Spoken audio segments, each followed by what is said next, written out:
Previous chapter told the story of Menashe, oftentimes considered the worst of the kings of Yehuda, but in the book of Divrei, it talks his great repentance that he did. And today we continue with the story of another king, which is considered one of the great kings, which is the king Josiah, King Yoshiyahu. My phone opens up the chapter. Here we go. Ben Shmona Shanim Yoshio v'malcho u'shloshim v'achat shana malach b'Yerushalayim. Yoshio becomes king at a very young age, 8 years old. My 8-year-old son just jumped out of the car. There you go. And he reigned for 31 years in Jerusalem. V'asai shar beinei Adonai v'yelech b'darchei David aviv v'lo sar yamin usmol. And he did that which was straight, that which was good in the eyes of God. He did not deviate neither to the right nor to the left. Uvishmoneh shanim lemalcho v'hu oden anar. In the 8th year of his reign, while he was still young, so he's 16 years old. I know 16-year-olds think they know everything, but Tanakh disagrees. He was still a young man. Heichel idrosh Elohei David aviv. He began to inquire of the God of his father David, and we've talked about this word extensively in Divrei hayamim bet. This lidrosh, all the great kings, they seek out God. It's not just God sending his messengers to them. Uv'shteimes reishana heichel l'taher et Yudav Yerushalayim min abamot v'asherim v'apsilim v'amasechot. And in the 12th year of his reign, so he's turning about 20, maybe he's already 20, maybe he's 19, he began to purge Judah and Jerusalem of the shrines, the sacred posts, the idols, the molten image, much like his grandfather Chizkiah had done. Vayinatsu lefanav et mizbechot ha'be'alim v'chamanim asher l'mala me'alem gidea v'asherim v'apsilim v'amasechot shibar v'heidak v'yizrok al pnei hakvarim hazovchim lahem. And at his commands, they destroyed the altars of the Baal and the incense stands above them and smashed the sacred posts and the idols and ground them into dust and strewed it into the graves of those who had sacrificed them. Vatzmot kohanim saraf al mizbechotam vayitaher et Yudah v'et Yerushalayim. He burned the bones of the priests of the altars of the Nevi'ei Baal and purged Judah and Jerusalem of them. Uvarei Menashe v'Ephraim v'Shimon v'ad Naphtali b'charvotehem saviv. And also he did so in the towns of Menashe and Ephraim and Shimon as far as Naphtali, lying in ruins on every side, destroying all of the idolatry that he could in every which place that he could. He destroyed the idolatry. So here we have again the story of Yoshiyahu, and he is purifying the temple in every which he has purified the temple. He's destroying the idolatry all over the city, all over the country. Right,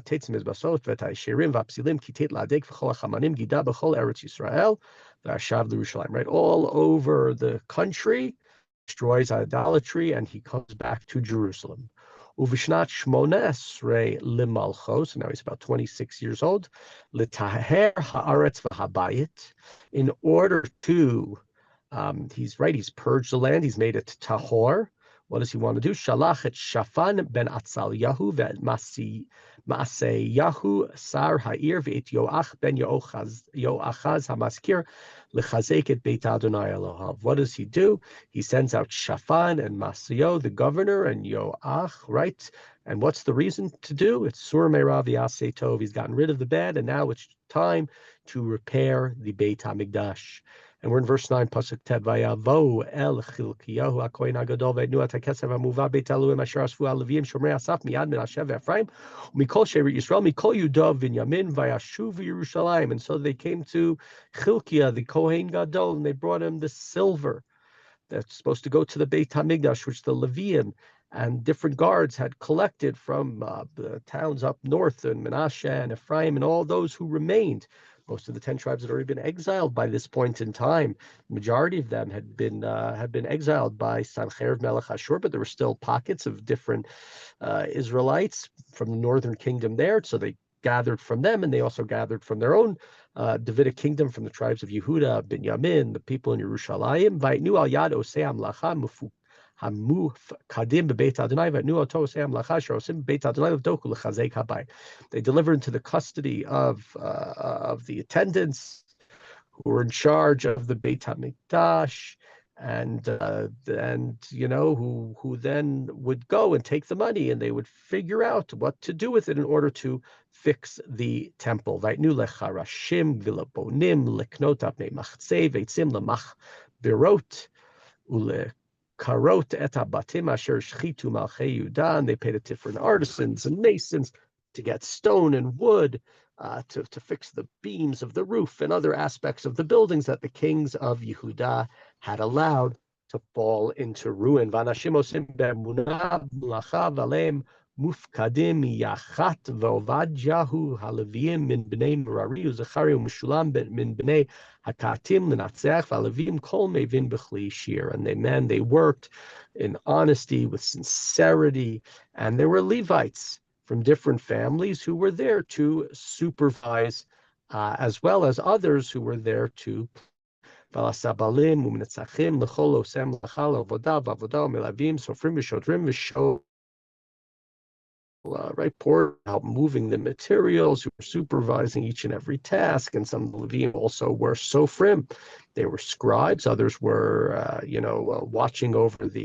watching as guards, and others who were at gates. Uvahotziam et hakesef, or in Pasuk Yud verse 14, Hamuva Beit Adonai Matzach Hilkiyahu Kohen et Sefer Torah Adonai Biad Moshe.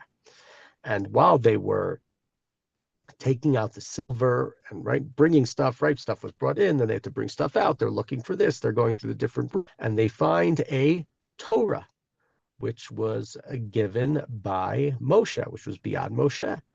And he said, I found a scroll of Torah, of teaching, in the house of God, and he gave it to Hilkiah and to Shaphan. Vayavay Shaphan et ha-sefer el ha-melech, vayashavod et ha-melech davar lemor, kol asher nitan yad avdecha hemosim. Shaphan brought the scroll to the king, and he said, at the same time, you should know everything that you've asked for is being done. We're repairing. We have all of the gold and the silver and this and that, and we're paying, and etc. etc. And they melted down the silver that was found in the house of God, and delivered to those who were in charge, to the overseers, to pay the different artisans and workers, etc. Oh, and by the way, Hilkiyahu found a scroll, and he gave it to me, and now Shaphan read to the king. Vayihi, in verse 19, Divrei Torah, Vayikra bigadav. When the king heard the words of the Torah scroll, he tore his clothing. Vayitzav HaMelech Hilkiyahu v'Achikam ben Shaphan v'Avdon ben Micha v'Yek Shaphan HaSofer v'Asiyah Eved HaMelech le'emor. And the king gave orders to Hilkiah and Achikam and Avdon and the scribe and others, saying, L'chu dershuat Adonai ba'adi uvad anishar b'Yisrael uvihuda.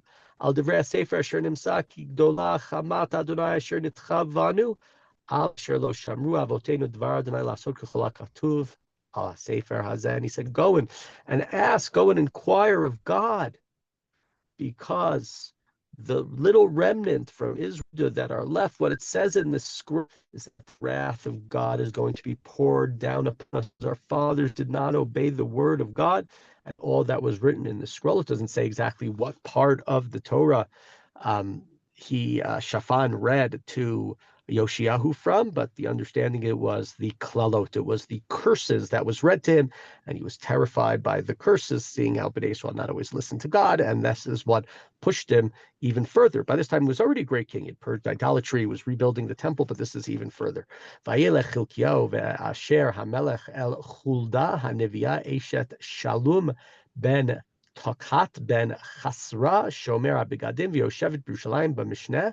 And Hilkiah the king went to the prophetess Huldah, the wife of Shalom, son of Toktas, son of Chasra, the keeper of the wardrobe. That was not her, that was this other man who was, and it's not clear if it was her husband or it was this ancestor of her husband, and she was living in Jerusalem in the Mishnah, and he spoke to her as such. Those who ask, why does he go to Huldah? Why doesn't he go to Yirmiyahu? And so Midrash says Yirmiyahu, Jeremiah, was later going to be the prophet of doom. He was not yet the prophet of doom at this time, but he was not here. He went to try to go and find the Aseret HaShvatim. Batomer lahem ko amar lo Yisrael imru leish asher shalach etchem elai. She said to them, this is what God of Israel says, say to the man who sent you to me, Ko amar Adonai. Hineni mevi ra'a lamakom hazeh v'al yoshvav et kol ha'alot haktuvot al sefer asher karu lefnei melech Yehuda. God said, this is going to happen. There's going to be disaster. There's going to be destruction. All the curses that you read from the scroll that were read in front of the king of Judah are going to occur. Tachat asher azavuni. Vayikatru lelohim acherim leman hachiseni b'chol ma'aseh yedeim v'titach chamati b'makom hazeh v'lo tichbeh. Why? Because you abandoned me, and you had offerings to other gods that angered me, and all that you did with the work of your hands, right, with idols, angered me, and my wrath will be poured out against this place and not be quenched. Right, this is the Makom, this is the Beit HaMikdash, this is the Beit Hashem. That's where the wrath is going to be poured out. Elimelech Yudah sholech etchem l'drosh b'Adonai ko tomru elav. But specifically to the king of Yehuda who sent you to inquire of me, not me being Huldah, but me being God. Ko amar Adonai Yisrael dvarim asher shamata. God said, as for the words which you have heard, Ya'an rach levavcha vatikana milifnei Elohim b'shamacha et dvarav al hamakom hazel v'yoshvav vatikana lefanai vatikrat begadecha vatifk lefanai v'gam ani shamati num Adonai. What happened?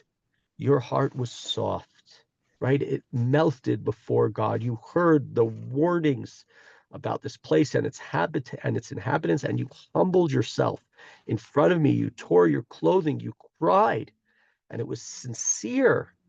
And therefore, I heard your cries. Hineni osifcha el avotecha, v'nasafta el kivrotecha b'shalom v'lo terena inech b'chol hara asher ani mivi al hamakom hazeh v'al yoshvav v'yeshivu et hamelech davar. So God says, you should know. You will be gathered to your fathers. You will be laid to rest in a grave in peace. Your eyes will not see the disaster that I will bring upon this place and its inhabitants. Back from Huldah, message from God brought back to Yoshio. So the king goes and he gathers together all of the elders of Yehuda and Yerushalayim. Vayal hamelech beit Adonai v'chol Yehuda v'yoshvei Yerushalayim v'kodim v'lavim v'chol ha'am migadol v'yad katan. Vayikra bo znei kol divrei sefer habrit hanimsa beit Adonai. And what does he do? He calls all of the people to Yerushalayim. He calls them all to the Harabayit, to the house of God, from the young to the old, and he reads to them from the Sefer Habrit, from this scroll of the covenant, whether it's only the book of Dvarim or who knows, but he reads to them from the Torah. Vayamod hamelech halom do, vayichrot et habrit lifnei Adonai lelecha acharei Adonai v'lishmor et mitzvotav ve'edotav v'chukav. B'chol levavo v'chol nafsho lasot divrei habrit haktuvim al hasefer hazeh. And he stands up right in his place, and it sounds a lot like what we have, the mitzvah of Hakel, gathering the people and speaking to them, and he reads from the Torah that tells them to follow all of God's commandments with all of your heart and all of your soul, right? Very Devarim, of course, the Shema language, to fulfill all the terms of the Brit, of this covenant that is written in this place. By Amed et Kohanim Sav Yerushalayim V'Inyamin V'Yasu Yoshvei Yerushalayim Kibrit Elohim Elohei Avoteim. And he obligated, he made them stand there and made them enter into this covenant, all who were present, all the inhabitants of. I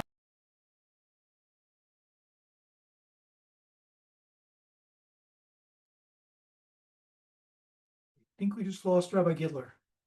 I think so. That was sudden. We're almost there. Just two Yeah, weeks away. I think we're on the last verse. yeah. Yeah, Maybe he'll come back as soon as he can. yeah.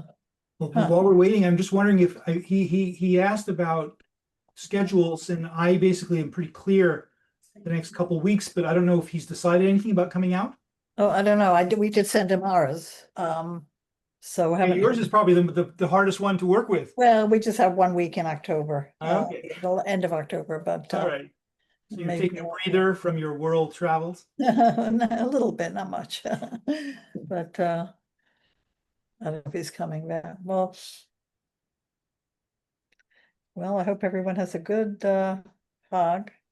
Yes, and to you too. Thank you. Sameach. Thank you. That's me.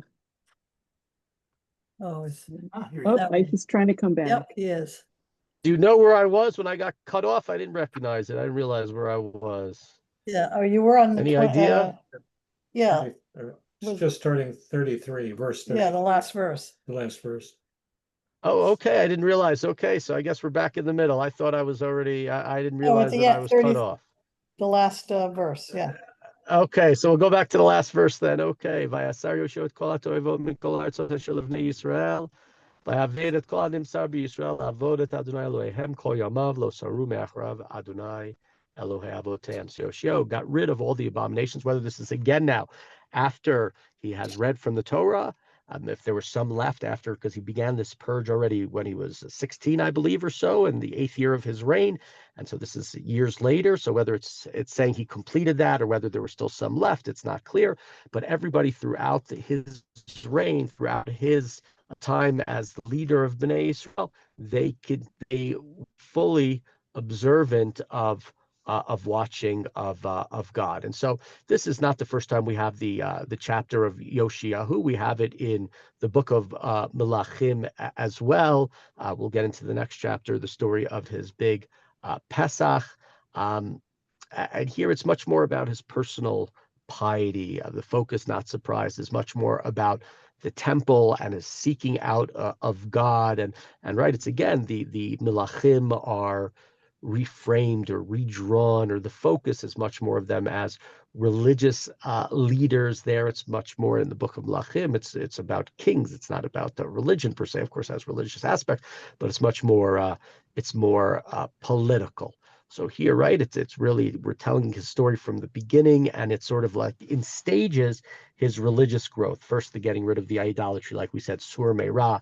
Then he's fixing the temple, the Aseh Tov, and then sort of the euphoria moment even beyond that, when he gets the Torah and then moves forward in really bringing about national reform. And yes, there's the confirmation that God is going to destroy this place, but Yoshiyahu, because of his faithfulness and because of his belief in God and in the covenant, in this bridge which he makes all of Bnei Israel go into, the downfall will not happen in his time. So it's pushed off as a result of that. So sorry if we had a little pause there in the middle. Don't know what happened. I got a phone call, and I think I pressed stop to that phone call, and maybe at the same time The whole thing went. stopped our class is probably what happened. Now I'll stop the